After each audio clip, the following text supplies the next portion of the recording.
السلام علیکم ورحمۃ اللہ وبرکاتہ۔ بسم اللہ الرحمن الرحیم۔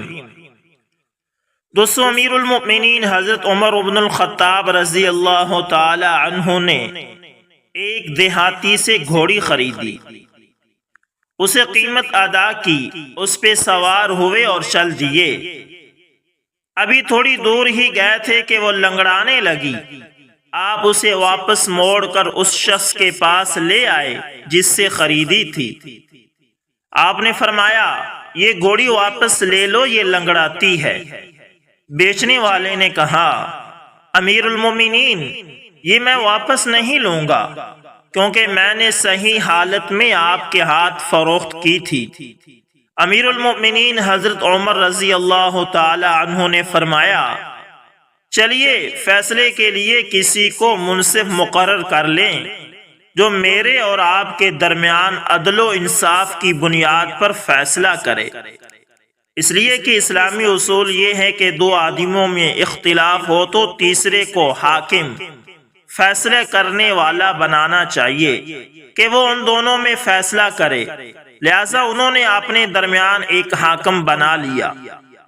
بدوی نے کہا، کیا شریح بن حارث کندی کا فیصلہ آپ کو منظور ہوگا؟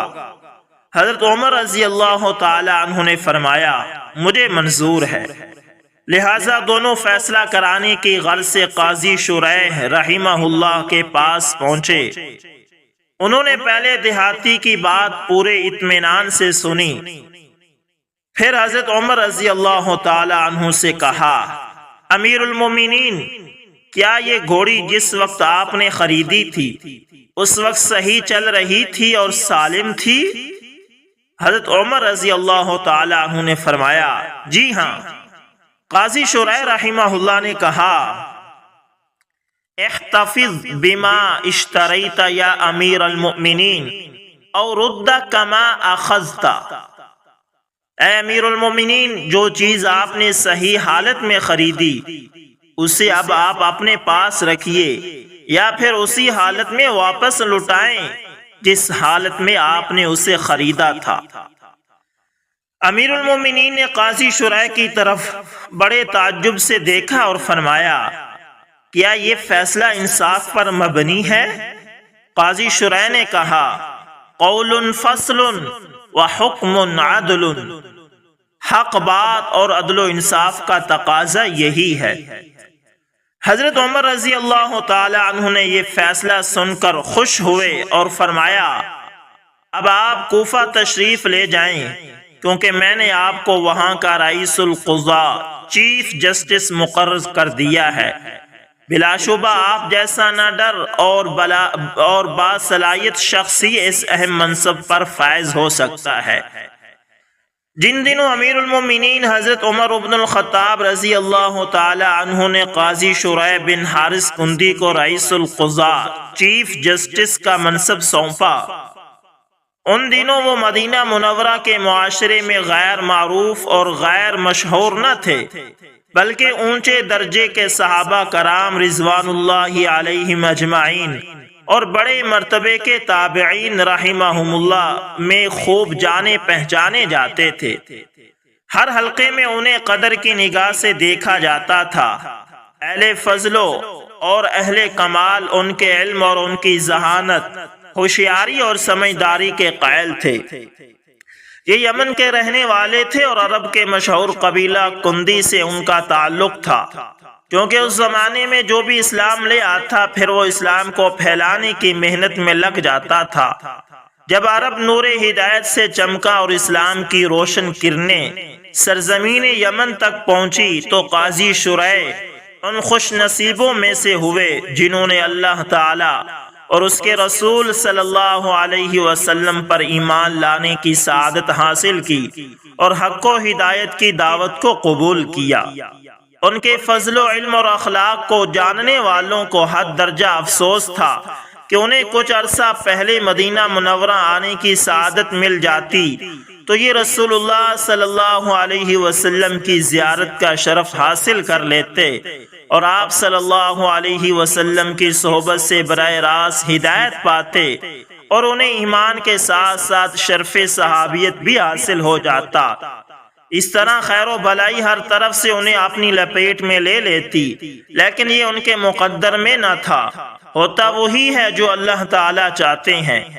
حضرت عمر فاروق رضی اللہ تعالی عنہ نے اس وقت جبکہ اکابر صحابہ رضوان اللہ علیہم اجمعین موجود تھے، ان کی موجودگی میں ایک تابعی کو اتنا بڑا منصب سونپ کر کسی جلد بازی سے نہیں فیصلہ لیا، بلکہ جس میں جو صلاحیت دیکھی وہ منصب اس کو عطا کر دیا۔ اس لیے آپ کے بعد حضرت عثمان، حضرت علی، حضرت معاویہ رضوان اللہ علیہم اجمعین سب نے ہی ان کو اس عہدے پر قائم رکھا، یہاں تک کہ حضرت معاویہ رضی اللہ تعالی عنہ کے بعد خلفاء بنی امیہ نے بھی آپ کو اس منصب پر قائم رکھا۔ الحمدللہ آپ نے 107 سال تک کی عمر پائی، جس میں سے 60 سال تک اللہ تعالیٰ کی دی ہوئی توفیق سے قاضی کی حیثیت سے خدمات سر انجام دی۔ مسلمانوں کی تاریخ کے صفحات قاضی شورائے کے مبارک عدالتی فیصلوں، پسندیدہ اقوال اور قابل رشک کارناموں سے بھرے ہوئے ہیں، جس سے ہر خاص و عام فائدہ اٹھاتا ہے، اور اسلام کے اس مبارک نظام کی بلندی اس کے دل و دماغ میں بیٹھ جاتی ہے۔ ان میں سے چند فیصلے ملاحظہ ہوں۔ ایک روز حضرت علی رضی اللہ تعالی عنہ کی پسندیدہ اور قیمتی زرہ، جو جنگ کے زمانے میں حفاظت کے لیے پہنی جاتی تھی، وہ گم ہو گئی۔ تھوڑے ہی عرصے بعد انہوں نے ایک ذمہ شخص، مسلمان حکومت میں رہنے والے غیر مسلم کو ذمہ کہا جاتا ہے، اس ذمہ کو دیکھا کہ وہ زیرہ کوفہ کے بازار میں بیچ رہا ہے۔ حضرت علی رضی اللہ تعالی عنہ نے اس زیرہ کو دیکھتے ہی پہچان لیا اور فرمایا، هذه درعی سقطت عن جمل لی فی لیلت کذا وفی مکان کذا۔ ارے یہ زیرہ میری ہے، ایک رات دوران سفر راستے میں اونٹ پر سے گر گئی تھی۔ ذمہ نے کہا، بل ہی درعی وفی یدی یا امیر المؤمنین، امیر المؤمنین یہ میری زرہ ہے، اس لیے کہ یہ میرے قبضے میں ہے۔ حضرت علی رضی اللہ تعالی عنہ نے فرمایا، انما ہی درعی لم ابعها من احد ولم اہبها لاحد حتی تصیر الی۔ یہ زرہ تو میری ہے، نہ تو میں نے کسی کے ہاتھ بیچی اور نہ ہی میں نے کسی کو تحفے میں دی۔ ذمہ نے کہا، بینی و بینک قاضی المسلمین، میرے اور آپ کے درمیان کوئی مسلمان قاضی جو فیصلہ کر دے مجھے منظور ہے۔ حضرت علی رضی اللہ تعالی عنہ نے فرمایا، آپ درست کہتے ہیں، چلیں ابھی قاضی کے پاس چلتے ہیں۔ دونوں قاضی شورائے رحمہ اللہ کے پاس چلے گئے اور وہاں عدالت میں جا کھڑے ہوئے۔ قاضی شورائے رحمہ اللہ نے حضرت علی رضی اللہ تعالی عنہ سے پوچھا، آپ کیا کہنا چاہتے ہیں؟ حضرت علی رضی اللہ تعالی عنہ نے فرمایا، میں نے اپنی یہ زرہ اس شخص کے پاس پائی ہے جو مجھ سے فلاں رات میں فلاں جگہ سفر کے دوران گر گئی تھی، اور اس شخص نے نہ تو یہ زرہ کسی سے خریدی اور نہ اس کے پاس کسی کی طرف سے ہدیہ آئی ہے، لہذا یہ زرہ مجھے واپس دلا دی جائے۔ قاضی شورائے نے ذمہ سے کہا، آپ اس کے متعلق کیا کہتے ہیں؟ اس نے کہا، یہ زرہ میری ہے، چونکہ اس وقت میرے قبضے میں ہے اور میں امیر المؤمنین پر کسی قسم کا کوئی الزام لگانا نہیں چاہتا۔ قاضی شورائے نے حضرت علی رضی اللہ تعالی عنہ کی طرف دیکھا اور ارشاد فرمایا، امیر المؤمنین، آپ کے سچا ہونے میں مجھے کوئی شک نہیں، یہ زرہ بلا شبہ آپ کی ہے، لیکن چونکہ اس وقت مقدمہ عدالت میں ہے، اسے اپنی ملکیت ثابت کرنے کے لیے آپ کو 2 گواہ پیش کرنا ہوں گے۔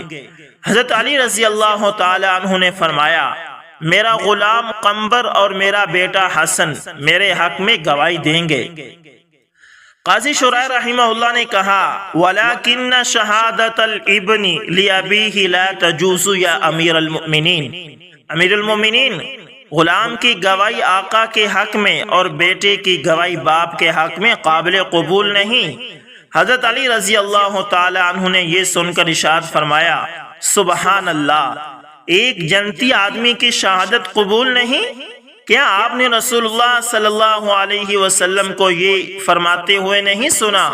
الحسن والحسین سیدا شباب اہل الجنہ، حسن اور حسین جنتی نوجوانوں کے سردار ہیں۔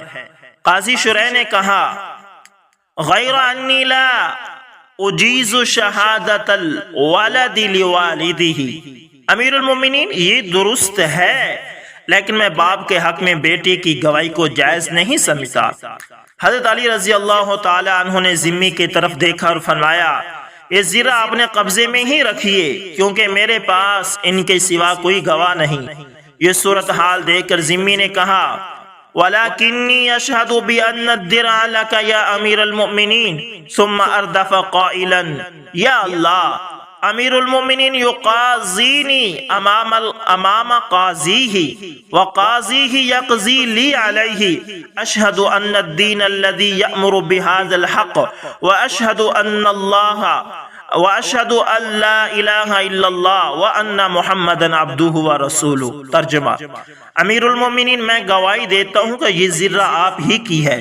پھر وہ تعجب سے کہنے لگا اے اللہ، اسلام میں انصاف کا معیار کتنا اونچا ہے۔ آج امیر المومنین اپنے ماتحت قاضی سے فیصلہ کرانے کے لیے پیش ہوا اور قاضی نے سماعت کے بعد فیصلہ امیر المومنین کے خلاف میرے حق میں دے دیا۔ میں گواہی دیتا ہوں کہ وہ دین جو اس قسم کے فیصلے کرنے کا حکم دیتا ہے وہ برحق ہے، اور میں آج اس سے متاثر ہو کر عدالت کے سامنے سچے دل سے اقرار کرتا ہوں۔ اس کے بعد اس نے کلمہ پڑھا اور مسلمان ہو گیا۔ اشہد ان لا الہ الا اللہ وان محمدا عبدہ ورسولہ۔ پھر اس عدالت میں اپنا بیان جاری رکھتے ہوئے کہا جناب قاضی صاحب، میں صدقے دل سے اعتراف کرتا ہوں کہ یہ ذرہ امیر المؤمنین کی ہے۔ میں ایک رات اس لشکر کے پیچھے پیچھے جا رہا تھا جو صفین کی طرف رواں دواں تھا۔ یہ ذرہ ان کے خاکی رنگ کے اونٹ سے گری تھی جسے میں نے اٹھا لیا۔ حضرت علی رضی اللہ تعالی عنہ نے اس کا بیان سن کر ارشاد فرمایا چونکہ اب تو مسلمان ہو گیا ہے لہذا یہ ذرہ میں نے تجھے بطور تحفہ دی اور اس کے ساتھ ہی یہ عمدہ گھوڑی بھی تجھے بطور تحفہ پیش کرتا ہوں۔ اللہ اکبر۔ یہ واقعہ پیش آئے زیادہ عرصہ نہ گزرا تھا کہ یہ شخص جنگ نہروان کے دن حضرت علی رضی اللہ تعالی عنہ کی قیادت میں خوارج کے ساتھ لڑائی کرتا ہوا شہید ہو گیا۔ تو دوستو یہ تھے قاضی شرح جن کے فیصلے اور جن کے بارے میں حضرت علی رضی اللہ تعالی عنہ اور سیدنا عمر بن الخطاب رضی اللہ تعالی عنہ کے آپ نے ارشادات سنے۔